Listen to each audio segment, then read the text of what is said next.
Hello সবাইকে, তোমরা সবাই কেমন আছো? তো আগের ব্লগেই কিন্তু তোমরা দেখতে পেয়েছো আমি কিন্তু ব্যাঙ্গালোরে পৌঁছে গেছি বোনের বাড়িতে। এটা হচ্ছে নেক্সট ডে, আর সবাই মিলে আমরা বেরিয়ে পড়েছি ইন্ডিয়ার বিগেস্টতম মলেতে, ফিনিক্স মলে যাচ্ছি এখন আমরা। তো আমি তো ভীষণ এক্সাইটেড যে মলটা দেখার জন্য, কারণ ইন্ডিয়ার সবথেকে বড় মল সেই জন্য।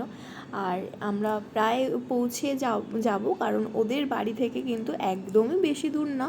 ওদের বাড়ি থেকে জাস্ট 15-20 মিনিটের রাস্তা ছিল হচ্ছে তোমার ফিনিক্স মলের।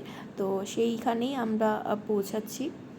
তোমরাও দেখতে থাকো যে আমরা কীরকমভাবে মজা করেছি। আর দেখছো কত বড় পার্কিং, কারণ প্রথমেই বললাম যে সবচেয়ে বিগেস্টতম একটা মল সেই জন্য।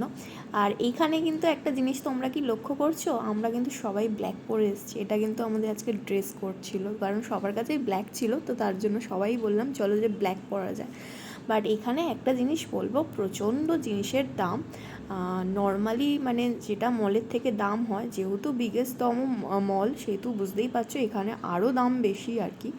তো যাই হোক কি না, তো আমরা জাস্ট ঘুরতে গেছিলাম আর একটু আইসক্রিম খেয়েছিলাম, এই জাস্ট করেছিলাম, আর বাইরে খেয়েছিলাম আমরা। আর এখানে দেখো কি কিউট টেডি, আর মামাই বলছিল ছবি তুলে দেওয়ার জন্য, তো ওরও ছবি তুলে দিয়েছিলাম। আর এটা বাচ্চাদের জন্য বেসিক্যালি রাখা হয়েছিল। আর পুরো মলটাই ঘুরে ঘুরে দেখছি, প্রতীক আমাদেরকে দেখাচ্ছে। আর মলটা সত্যি কথা বলতে বীভৎস সুন্দর, দুর্ধর্ষ যাকে বলে একদম। বাট এইখানে একটাই মানে যা দাম সব কিছুর। তো যাই হোক, কারণ আইসক্রিমের দামও প্রচণ্ড ছিল।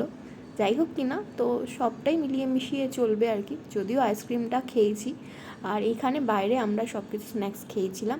বাট আইসক্রিমটা ছিল মারাত্মক খেতে, মানে যেটা তোমাদের এক্সপ্লেন করে বোঝাতে পারবো না। তোমরা যদি কেউ যাও ফিনিক্স মলে, তো এই আইসক্রিম শপটা থেকে আইসক্রিম খেতে পারো।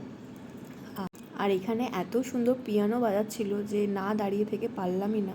তো তোমাদের সঙ্গেও কিছুটা শেয়ার করলাম, তো তোমরা শোনো।